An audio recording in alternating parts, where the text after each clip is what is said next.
Why do you keep holding on to something that no longer exists?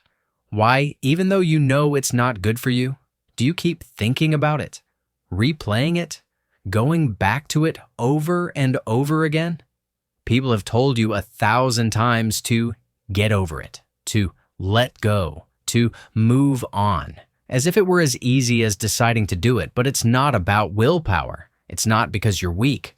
What no one explained is that your brain isn't designed to let go easily. It's programmed to hold on, to protect what it knows, to avoid the emptiness at all costs. And in this video, you're going to discover why letting go hurts so much, what happens in your mind when you try to let go, and most importantly, how to teach your brain to do it without breaking in the process. Welcome, neurocurious minds. Let's start by understanding. Why is it so hard to let go?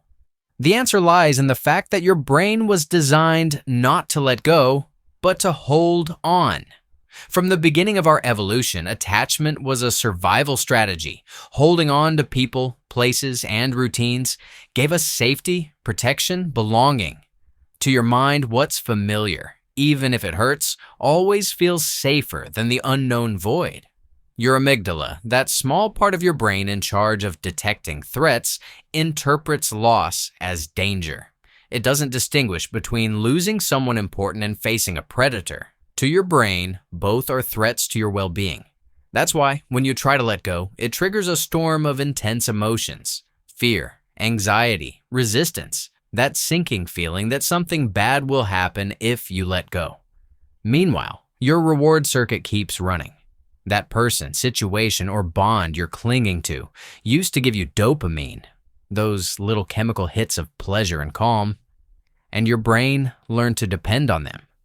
Like any other emotional drug, even if it's hurting you now, your mind still seeks it out to soothe the immediate discomfort. And that fear of emptiness and uncertainty, it's not just an emotional whim, it's a deeply embedded biological mechanism. Our brain evolved to associate loneliness, loss of control, and unpredictability with risk. In ancient times, being alone or without a plan meant you might not survive. That's why, even when you know it's time to let go, your mind clings with everything it's got to what it knows, even if it hurts. That's why you tell yourself, maybe they'll change, maybe there's still hope, maybe this is better than nothing. Understanding that this resistance isn't weakness, but biology, is already the first step to looking at yourself with more compassion and beginning to retrain your brain to let go. And then comes the inevitable question: what's actually happening in your brain when you try to let go? Inside, your mind is fighting a real battle between reason and emotion. On one side, there's your prefrontal cortex, the rational part of your brain, the logical voice that knows letting go is necessary. The one that says, it's better to move on.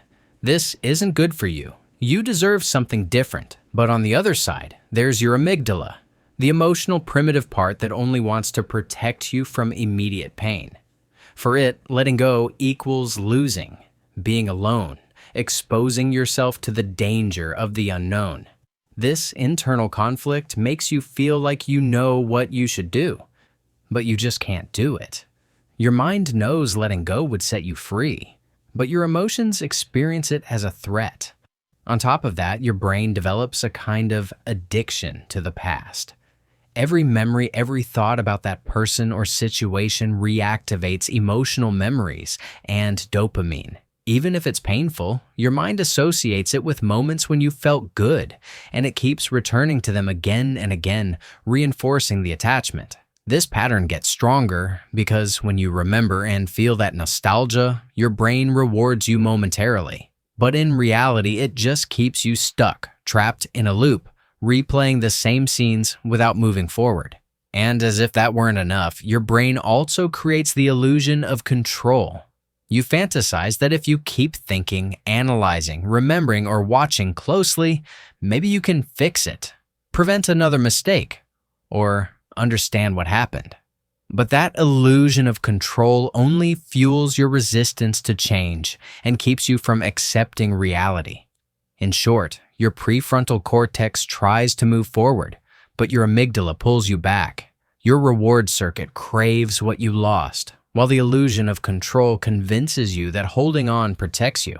Knowing that this struggle is completely normal and part of your biology helps you stop blaming yourself and focus instead on slowly retraining your mind to break the cycle. And so another question arises. Is it possible to let go without completely forgetting? Not only is it possible, it's the healthiest way to do it.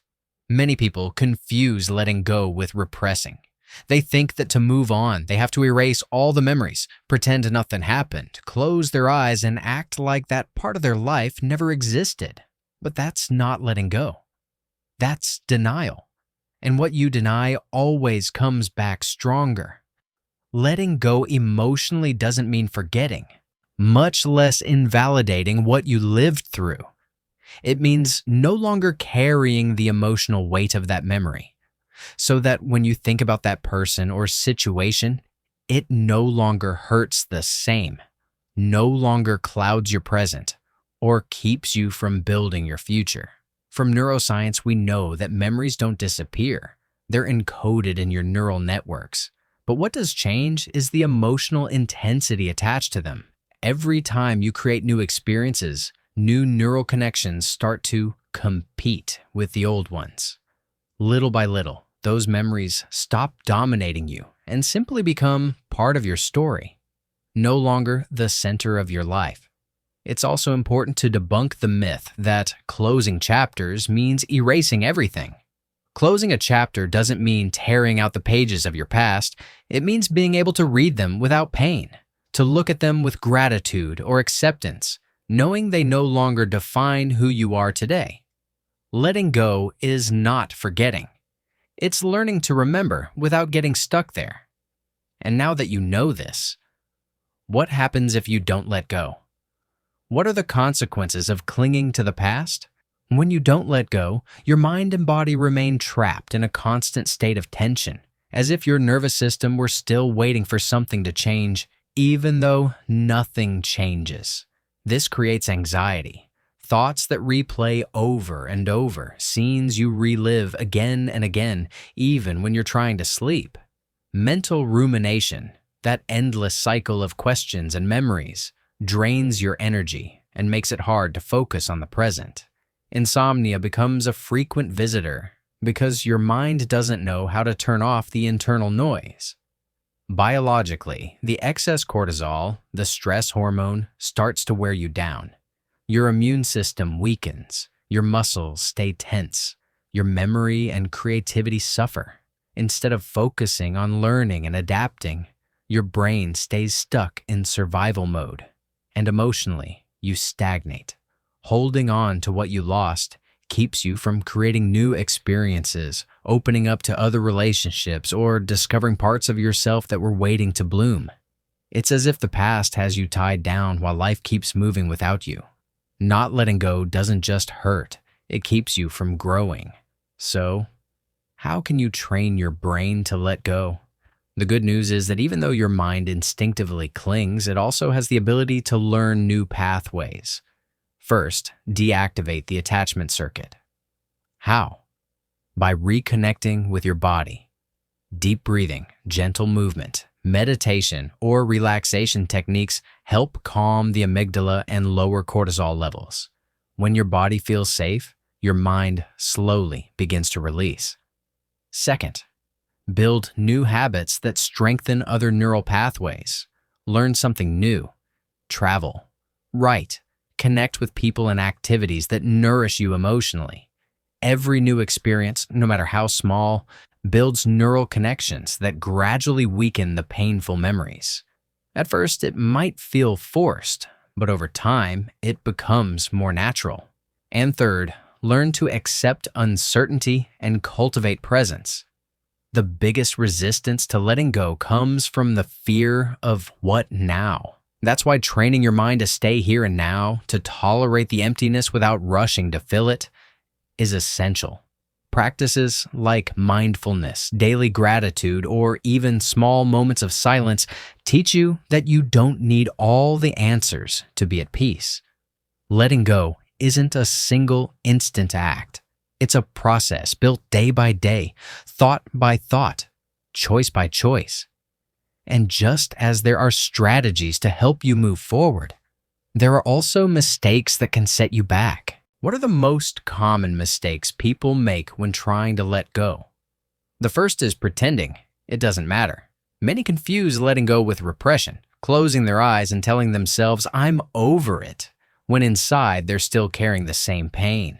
But repressing your emotions doesn't make them disappear. It just hides them. And sooner or later, they come back, often stronger and in more damaging ways. The second mistake is isolating yourself and not seeking support. You might think, "No one will understand," or "I'd rather go through this alone." But your brain needs to feel connected in order to regulate. We're social creatures, and sharing what you're feeling, even with just one trusted person, can ease the emotional burden and help you see new perspectives. And the third mistake is trying to immediately fill the void with a substitute. Some jump into a new relationship, bury themselves in work, food, alcohol, social media, anything to avoid feeling the emptiness. But those quick fixes only postpone healing and often create new problems. Accepting the emptiness as part of the process instead of running from it is what allows your mind to truly rewire itself in a healthier, lasting way. And now that you know what to avoid and how to start letting go, here comes the most important part: to remember that it really is possible, that your brain can heal, rewire, and learn to live without clinging to the past. Letting go isn't a single event nor a decision you make one day and never look back. It's a process, a path you walk step by step, at your own pace, without forcing yourself or pretending it doesn't hurt. Remember, your brain has an incredible capacity to adapt and heal. The neural connections that keep you tied to the past today can transform. The emotional wounds that weigh you down now can turn into lessons, into strength, into clarity for the future. Your mind and body are designed to move forward, even when it feels impossible right now.